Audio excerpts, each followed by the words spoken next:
विपक्ष को लोकसभा चुनावों के लिए एक नया मुद्दा मिल गया है, जाति जनगणना। उसका तर्क यह है कि 1931 के बाद से ऐसी कोई जनगणना नहीं हुई है। स्वतंत्र भारत में हुई हर जनगणना में अनुसूचित जाति और अनुसूचित जनजाति की गणना की तारीख प्रकाशित की जाती है, लेकिन अन्य जातियों की नहीं। जनगणना आखिरी बार 2011 में हुई थी। इसे 2021 में होना था, लेकिन कोविड के कारण नहीं हुई और नई तारीखों की घोषणा अभी तक नहीं की गई है। इसमें शक नहीं कि जिन लोगों के साथ सदियों से भेदभाव किया गया है, उनके लिए सामाजिक न्याय की ज़रूरत है। संविधान ने SC और ST को 22.5% आरक्षण प्रदान करके यह सुनिश्चित किया था। मंडल आयोग की रिपोर्ट के बाद 1991 में अन्य पिछड़ी जातियों OBC को 27% अतिरिक्त आरक्षण की गारंटी दी गई, जिससे आरक्षित श्रेणियां बढ़कर 49.5% हो गई। 1992 में इंदिरा साहनी बनाम भारतीय संघ मामले में सुप्रीम कोर्ट की 9 सदस्यीय खंडपीठ ने आरक्षण को अधिकतम 50% तक सीमित करने का फैसला किया। आगे कोई भी वृद्धि अत्यधिक सावधानी के साथ ही की जानी थी, लेकिन सर्वोच्च अदालत के फैसले का बार बार उल्लंघन किया गया है। जनवरी 2019 में केंद्र सरकार द्वारा आर्थिक रूप से कमज़ोर वर्गों की एक नई 10% श्रेणी जोड़ी गई। इससे आरक्षण 60% हो गया।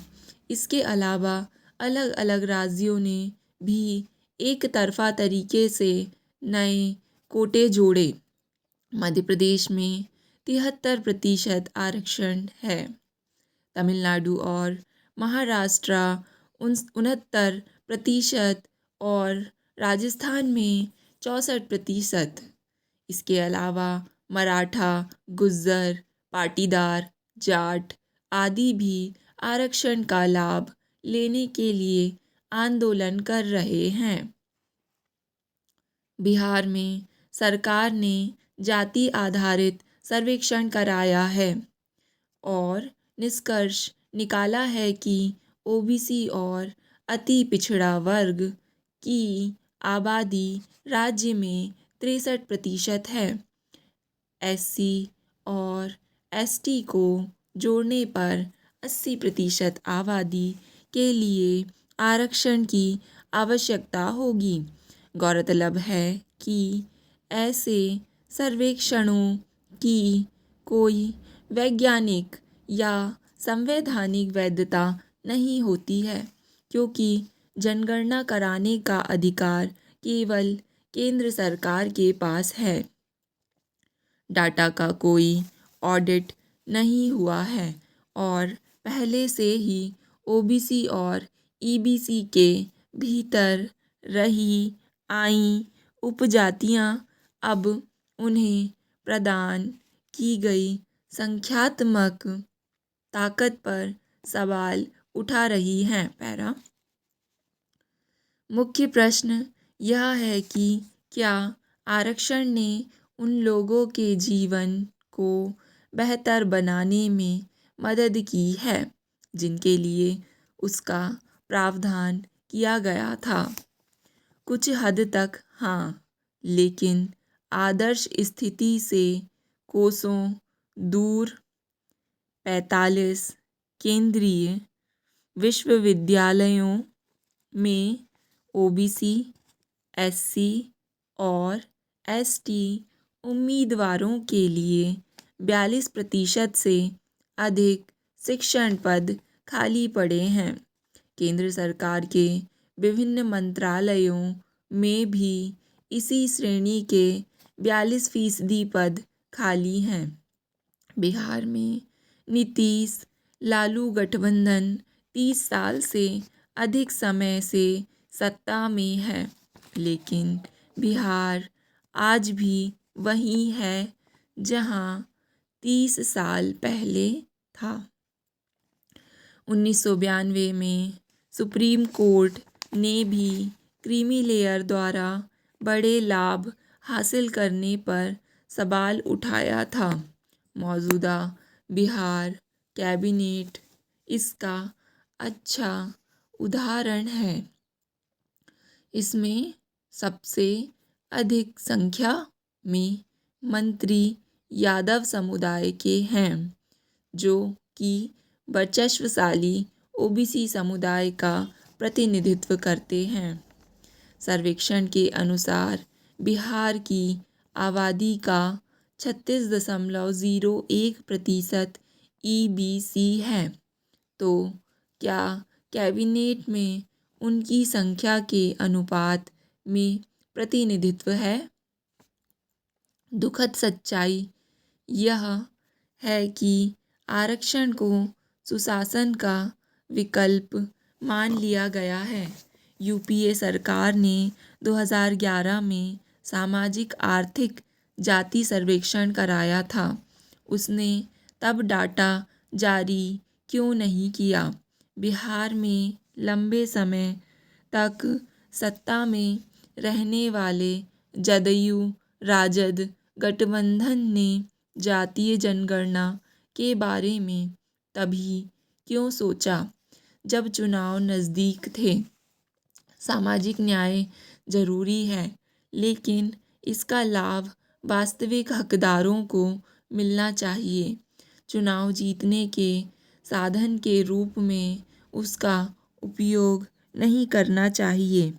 वंचितों के लिए तात्कालिक प्राथमिकताएं क्या हैं, यह जानने के लिए भी क्या सर्वेक्षण की आवश्यकता है? जो लोग उनके नाम पर सरकार चलाते हैं, वे अपने कुशासन के लिए डाटा की कमी को ढाल नहीं बना सकते। बिहार की बुनियादी शिक्षा और प्राथमिक स्वास्थ्य की स्थिति बदहाल है और गरीबी व्याप्त है। आज हम जो देख रहे हैं वह समाज कल्याण की राजनीति नहीं, बल्कि आरक्षण की होड़ से निर्मित अराजकता है। नरेंद्र मोदी ने चलते रहो को भाजपा का मूल मंत्र बना लिया है। तभी तो 3 राज्यों में जबरदस्त जीत के कुछ घंटों बाद ही भाजपा मुख्यालय में ये हैट्रिक 2024 के हैट्रिक की गारंटी है कहकर उन्होंने अगले आम चुनावों के लिए कार्यकर्ताओं को कमर कसने का संदेश दे डाला। कहना ना होगा कि आम चुनाव की तैयारियां शुरू हो गई हैं।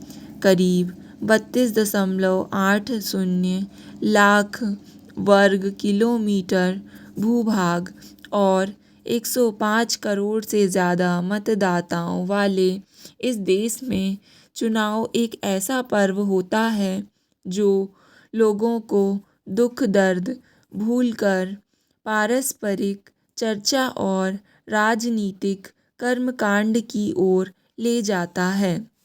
एक आकलन के अनुसार देश के हर 15 परिवारों में कम से कम एक व्यक्ति चुनावी राजनीति में सक्रिय तौर पर शामिल रहता है। स्टॉप।